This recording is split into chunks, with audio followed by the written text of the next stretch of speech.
It's 7:30 in the morning. You're already awake, not because you have to be, because you've been doing the math in your head since 6:15, and the math doesn't stop just because your alarm hasn't gone off yet. You pull on the same clothes you wore Tuesday. Clean, pressed, nothing wrong with them. You drive to work in a car that runs fine. You park wherever there's a spot. You walk in the same door as everyone, and the moment you step inside, it starts. The version of you that looks rich is already losing. Here's the thing nobody wants to say out loud about money at every level. The pressure to perform wealth is not a rich person problem. It is not a middle-class problem. It lives at every single income level, from $28,000 a year to $280,000 a year, and it follows the same script everywhere. Spend to signal, borrow to belong. Look the part first and figure out the cost later. At $28,000 a year, it shows up as a $180 pair of shoes on a credit card because your coworker noticed you wore the same ones 3 days in a row. At $65,000 a year,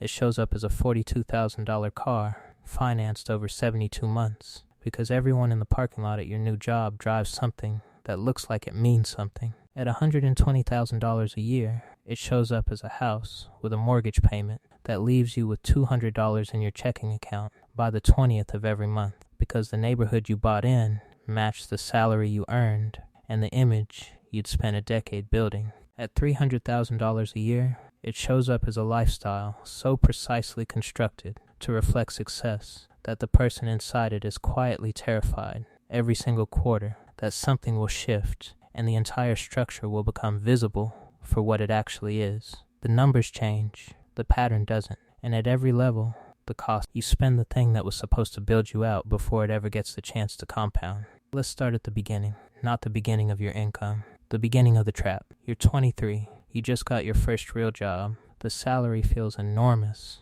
compared to what you were making before, which was nothing or close to it. The number in your offer letter has a comma in it, and that comma feels like a rival. The first thing everyone around you does when they get their first real salary is upgrade, new apartment, better neighborhood, maybe not the best neighborhood yet, but better, new wardrobe, because the interview clothes work for interviews, but not for showing up every day looking like someone who belongs here. New phone, because the old one is 2 models behind and people notice. Maybe a car payment, because you're commuting now, because something reliable matters, and reliable somehow became synonymous with new. By month 3, you have taken a salary that could have changed your life and allocated almost all of it to the performance of having that salary. And here's the honest thing about that moment. Nobody tells you it's a trap. It doesn't feel like a trap. It feels like finally, like you earned this version of yourself.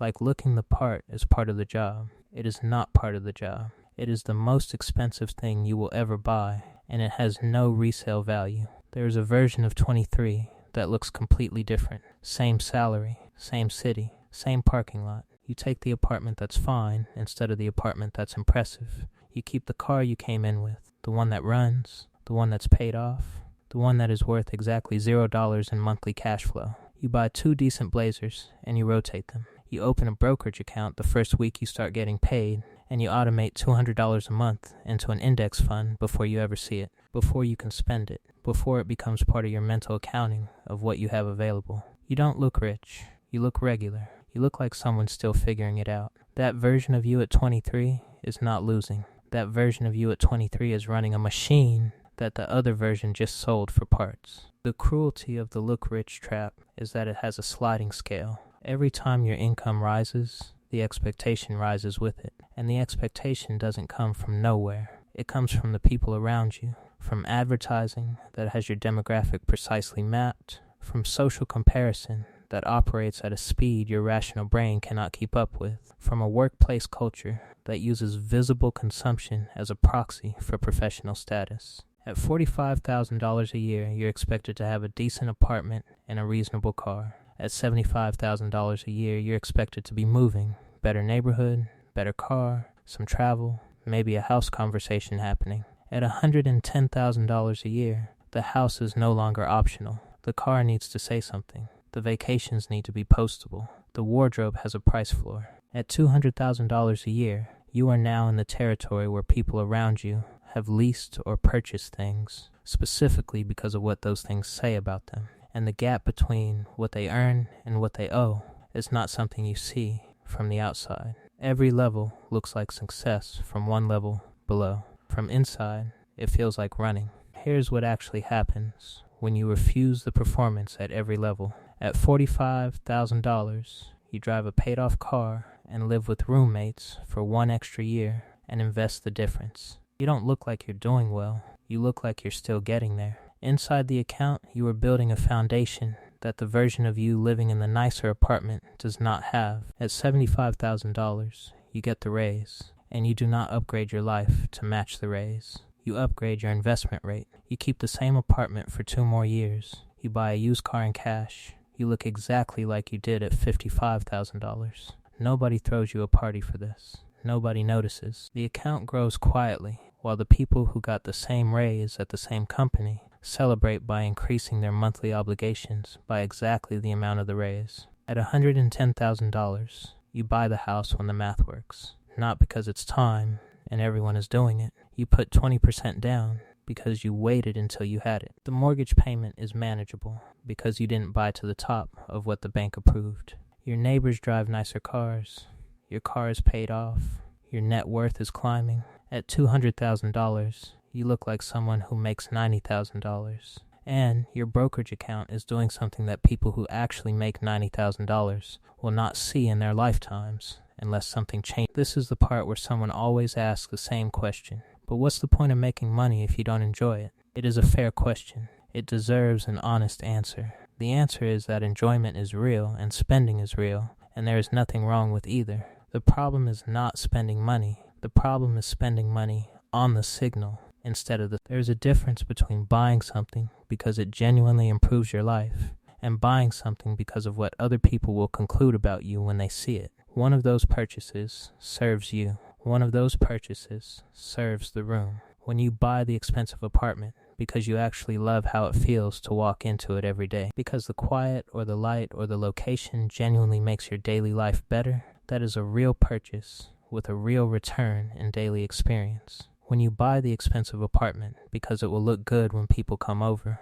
because it will confirm something about where you are in life, because you are not ready to be the person who still lives somewhere that doesn't match how far you've come. That is a different transaction entirely. Most of the purchases at every level of the look rich trap are the second kind. They are purchased for the room, not for you. And the room doesn't care. The room moves on. The room forgets what you drove and where you lived and what you were wearing within 72 hours. You are still paying for it. At 31, you are at a work event. Nice venue. The company is doing well. You are standing near the bar with a drink in your hand, and a coworker, someone who makes roughly what you make, is telling you about the renovation he just finished on his kitchen. $60,000. 8 weeks of contractors. Quartzite countertops because marble stains. You nod. You ask the right questions. The kitchen sounds beautiful. You do not mention that your net worth crossed $310,000 last month. You do not mention that you max your Roth IRA every year and have for the last 6 years, and that the compounding alone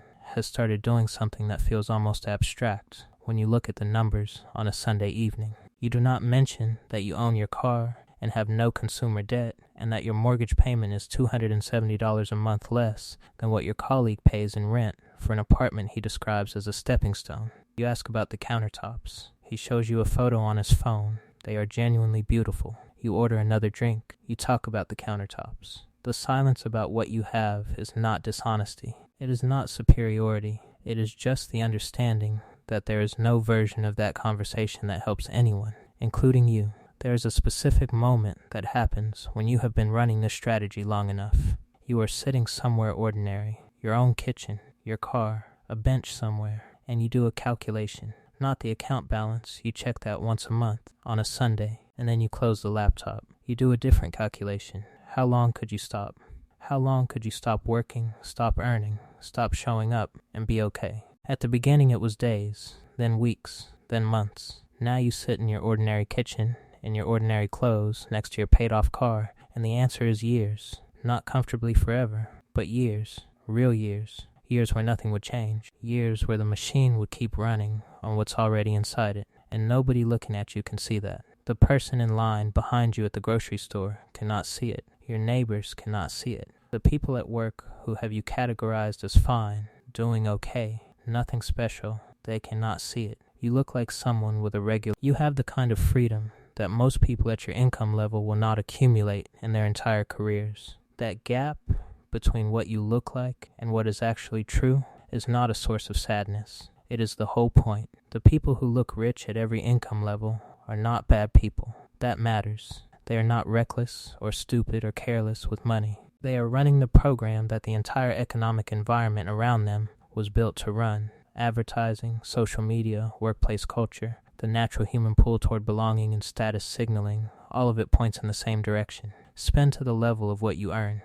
Then spend slightly past it. Then finance the gap. The people who quietly don't look rich at any level are not smart. They are not more disciplined in some fundamental character sense. They just, at some point, saw the performance for what it was, saw the car payment for what it actually cost, closed the browser tab, made the automatic transfer before they could talk themselves out of it. That's the whole difference. Not discipline, not character, just one moment of seeing the thing clearly and making a difference. And here's the last thing, the thing that takes the longest to actually feel true. At some point, the not looking rich stops feeling like sacrifice. Early on, it feels like restraint. It feels like watching everyone else have the thing while you choose not to. There is genuine friction in it. The car in the parking lot, the apartment that's fine, the wardrobe that's functional. It feels like delay. Then something shifts. You stop waiting for the reward. You realize the position you are building is the reward. The number in the account is not money waiting to become something.